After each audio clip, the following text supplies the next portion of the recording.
Hi friends, good morning. আবার একটা নতুন ব্লগে অনেক স্বাগত। আজকে যাচ্ছি আমার অল্টো K10 যে গাড়িটা আছে সেই গাড়িটা সার্ভিসিং করাতে।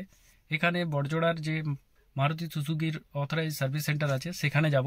তো এই গাড়িটা নিয়ে যাব। আর এখনও পর্যন্ত দেখতে পাচ্ছেন এই গাড়িটা টোটাল রান করেছে 31,509 কিলোমিটার। তো ব্যাপার হচ্ছে যে প্রতি বছরই আমি সার্ভিসিং করাই, বছর হয়ে গেলেই আমি সার্ভিসিং করাতে নিয়ে যাই। তো হয় যদি বছরের আগে যদি আপনার 8,000 কিলোমিটার চলে যায় তাহলে তার আগেই করাতে হবে, আর না হলে আপনার যদি এক বছর কমপ্লিট হয়ে যায় 8,000 কিলোমিটার নাও চলে তখন সার্ভিসিংয়ে আমি নিয়ে যাই। এবারে চলেছে আপনার প্রায় 6,000 কিলোমিটারের কাছাকাছি বছরটাতে। তো সার্ভিসিংয়ে কি কি হয়, কি কি করা হয়, কি কি করা প্রয়োজন, আর কি কেমনভাবে হয় সেগুলো আজকে দেখাবো আপনাদের। রিলেটেড কোনো কিছু আপনারা জানতে চান বা গাড়ির যদি ব্লগ আপনারা চান তাহলে অবশ্যই আমাকে কমেন্টসের মাধ্যমে জানাবেন, তাহলে আমি গাড়ি রিলেটেড আপনাদেরকে ভিডিও বানিয়ে দেখাবো। এই হচ্ছে আমার গাড়ি। তো চলুন যাওয়া যাক, ওইখানে যেয়ে আপনাদের সাথে কথা বলবো, সার্ভিসিংয়ে কি হয় সেটা দেখাবো। এসে গেছি বড়জোড়ার মারুতি সুজুকির অথরাইজ সার্ভিস সেন্টারে। এই যে দেখতে পাচ্ছেন এখানেই সার্ভিসিং করাবো আজকে। তো ভিতরে যাই, যেয়ে কথা বলি, তারপর আপনাদেরকে দেখাচ্ছি। গাড়িটা এখন তোলা হবে, তারপর এখানে মোবিলটা চেঞ্জ করা হবে, আর তার সাথে যে বাকি কাজগুলো আছে সেগুলো হবে, তারপর এখানে ওয়াশিং হবে। গাড়ি সার্ভিসিংয়ের জন্য মেন যেগুলো দেখা হয় সেগুলো হচ্ছে মোবিল, আপনার কুলেন্ট, এই যে এখানে কাছে হচ্ছে কুলেন্ট এটা, আর ব্যাটারিটা, এটাদের এই পোলগুলোকে যেন কোনো জং না পড়ে যায়, কোনো কার্বন না পড়ে যায়, সেই জন্য এগুলোকে যে একটা কেমিক্যাল দেওয়া হয়। আর তার সাথে দেখা হয় এটা ব্রেক অয়েল, আর এই যে সাসপেনশনের কাজগুলো বা যেখানে টায়ার চার চাকা গ্রিজিংয়ের ব্যাপারটা থাকে সেটা, আর এয়ার ফিল্টার যে চেঞ্জ, মোবিল চেঞ্জ হলে তো মোবিল ফিল্টারও চেঞ্জ হবে অটোমেটিক। আর তার সাথে এই যে এটা যেহেতু পাওয়ার উইন্ডো সেই জন্য এইগুলো দেওয়া হয় যেন খুব আরামসে যেন কাঁচটা উঠতে পারে। আর আপনার যে ড্যাশবোর্ডটা হয়, এই যে কালো জিনিসগুলো আছে এই কালো জিনিসগুলোকে পুরো পালিশ করা হয় ভিতর থেকে। এসি ভেন্টগুলো যেগুলো আছে এসি ভেন্টগুলোকে পরিষ্কার করা হয়, এগুলোই মেন করা হয়। তার সাথে যদি এবারে আমার কাজ আছে যে স্পার্কিং প্লাগগুলো আছে, সেই স্পার্কিং প্লাগগুলো এইখানে এই ইঞ্জিনের ভিতরে আছে, এখানে এগুলো চেঞ্জ করব। আর ফুয়েল ফিল্টারটা চেঞ্জ করব, যেহেতু আমার অনেক নতুনের পর থেকে ফুয়েল ফিল্টারটা চেঞ্জ করা হয়নি, প্রায় 10 বছর হয়ে গেল গাড়িটার। তো সেই জন্য এটা ফুয়েল ফিল্টারটা চেঞ্জ করব। এবারে দুটো আরও এক্সট্রা কাজ আমি করাবো, আগের বারে করাইনি যেটা।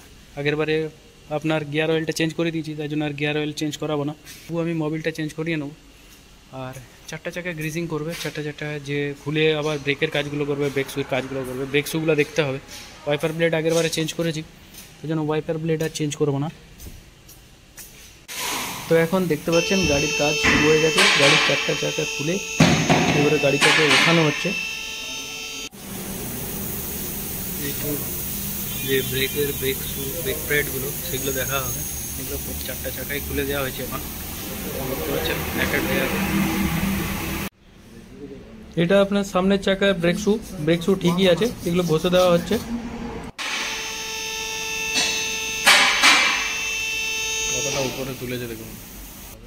তো এখন প্রথমেই মোবিলটাকে চেঞ্জ করার জন্য মোবিলটাকে ড্রেন করা হচ্ছে, তো এই জন্য নাটটাকে খুলে দেওয়া হয়েছে। আর মোবিল ফিল্টার যেটা আছে সেই ফিল্টারটাকে ফুটো করে ওর ভিতরে যে মোবিলটা আছে সেটাকেও বের করে দেওয়া হচ্ছে। তারপর এখানে নতুন করে মোবিল ফিল্টার লাগিয়ে এই যে এটাকে ঘুরিয়ে খোলা হচ্ছে। দেখুন মোবিলটা ড্রেন হয়ে গেছে, তারপর খোলা হচ্ছে। এইটা হচ্ছে নতুন মোবিল ফিল্টার, এই মোবিল ফিল্টারটা লাগানো হবে এই জায়গাটাতে দেখতে পাচ্ছেন, এখানে লাগানো হবে। এখানে যা ঢিলা ছিল সব টাইট করা হচ্ছে। এখন এয়ার ফিল্টারটাকে দেখা হবে, আর তার সাথে স্পার্কিং প্লাগগুলোকেও দেখা হবে। স্পার্কিং প্লাগগুলো চেঞ্জ করব, তবু আরেকবার দেখে নিতে হবে যে ভালো আছে। তো ভালো আছে, কোনো অসুবিধা হচ্ছে না, কিন্তু গাড়িটা 10 বছর রান হয়ে গেছে, তো সেই জন্য স্পার্কিং প্লাগগুলো চেঞ্জ করতে হয়নি, গাড়িটা এফিসিয়েন্সি আরও বাড়বে।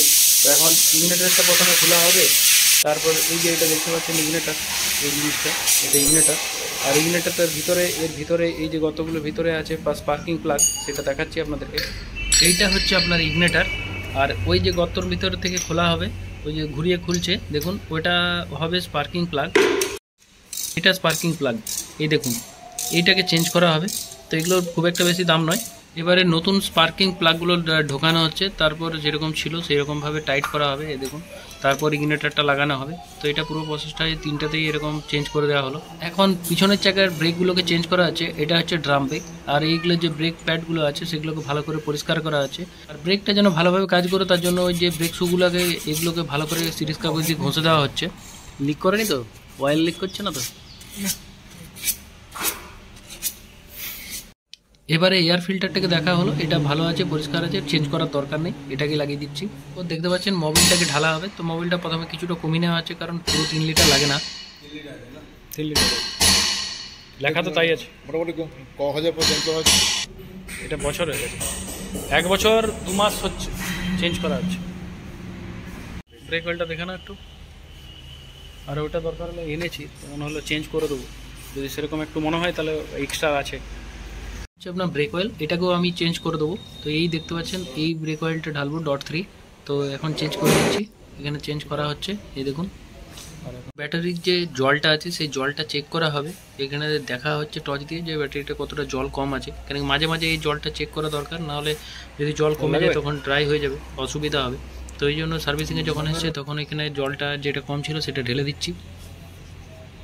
এইখানে আপনার এসি ফিল্টারটা থাকে, এসি ফিল্টারটার অবস্থা কী অবস্থা দেখুন। এখানে ইঁদুর ঢোকার চেষ্টা করেছে, ইঁদুর হয়ে আছে এখানে। তো আজকে এসি ফিল্টারটা চেঞ্জ করতে হবে।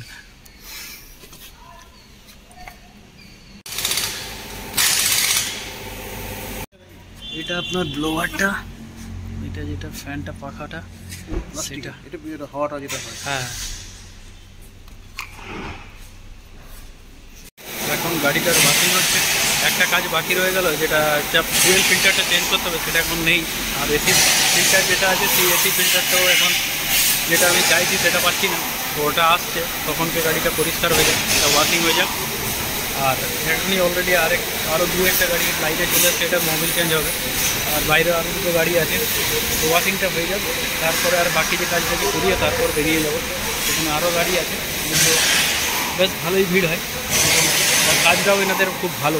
তো এখানেই আসি। এখন পুরো সাবান দিয়ে ভালো করে পরিষ্কার করা হচ্ছে। গাড়ি পুরো এখন চকাচক হয়ে গেছে। গাড়ি এবারে ভিতরটা ক্লিনিং হবে ভ্যাকুয়াম ক্লিনার দিয়ে। 4টা চাকার সাথে সাথে আমি স্টেপনির যে পাম্পটা আছে সেটাও চেক করে নেবো। তারপর এখানে কি স্টেপনিটা পাম্প করা হয় না। আর এখানে এখন দেখতে পাচ্ছেন যে ডোরের যে কাঁচগুলো উঠবে সেখানে একটা লিকুইড দেওয়া হচ্ছে, যেটাতে কাঁচগুলো সহজেই উঠতে পারে, ওঠানামা করতে পারে, সেই জন্য। তো এটাও দরকার আছে। এই দেখুন, যে গাড়িটা ধোয়ার পর যে 2টো কাজ আছে সেই 2টো কাজ করব। তো এখন এটা ফুয়েল ফিল্টারটা এসে গেছে, এটা পেট্রোল ফিল্টার। তো পেট্রোল ফিল্টার লাগানো হবে। আর তারপর যেটা এসি ফিল্টারটা আছে সেটাও লাগানো হবে। এখন পেট্রোল ফিল্টারটা লাগানো হচ্ছে, এই দেখুন, এটা পেট্রোল ফিল্টার। তো এটাকে লাগিয়ে দেওয়া হচ্ছে, এটাকে নতুনের পর থেকে এই প্রথমবার চেঞ্জ করা হচ্ছে। ফুয়েল ফিল্টারও চেঞ্জ হয়ে গেল, রেডি গাড়ি। এই যে দেখুন, গাড়ি সার্ভিসিংয়ের পর একদম রেডি, সার্ভিসিং হয়ে গেছে। 10 বছরের গাড়ি কে বলবে, এটা 10 বছর চলছে গাড়িটা। আর চারিদিক থেকে এখনও সেরকম কোনো প্রবলেম নেই, সামান্য একটু আধটু স্ক্র্যাচ আছে এটা, সেইটুকুই, বাকি আর কোনো কিছু প্রবলেম নেই। তো এখন রেডি সার্ভিসিং, এবার বিল পেমেন্ট করবো আর যাবো। তো বাঁকুড়া থেকে দুর্গাপুর যাওয়ার রাস্তা, আর বড়জোড়া ঢোকার আগে এই মারুতি সুজুকির সার্ভিস সেন্টার খুব ভালো এখানে কাজ করে, সেই জন্য আমি এখানে আসি। আর এটা তুলনামূলকভাবে ফাঁকা থাকে। তো আপনাদেরকেও বলবো, যদি আপনারা বড়জোড়ায় কাছাকাছি থাকেন, সার্ভিসিং করাতে চান মারুতি সুজুকি, তাহলে এখানে করাতে পারেন। এখানে নাম্বারগুলো যেটা স্ক্রিনে দেখতে পাচ্ছেন। সেই 9টায় এসে এখন বাজছে প্রায় 1:15। তো এখন সার্ভিসিং শেষ হলো, এরপরে বেরাবো গাড়ি নিয়ে, চেপে আছি। তো চলুন, এই ছিল আজকের এই ভিডিওটা সার্ভিসিংয়ের। যদি গাড়ির সম্বন্ধে কোনো কিছু জানার থাকে বা গাড়ির সম্বন্ধে আরও ভিডিও চান, তাহলে অবশ্যই আমাকে কমেন্ট করুন এটাতে। তো আবার দেখা হবে আপনাদের সাথে নেক্সট ব্লগে। ততক্ষণ ভালো থাকুন, সুস্থ থাকুন।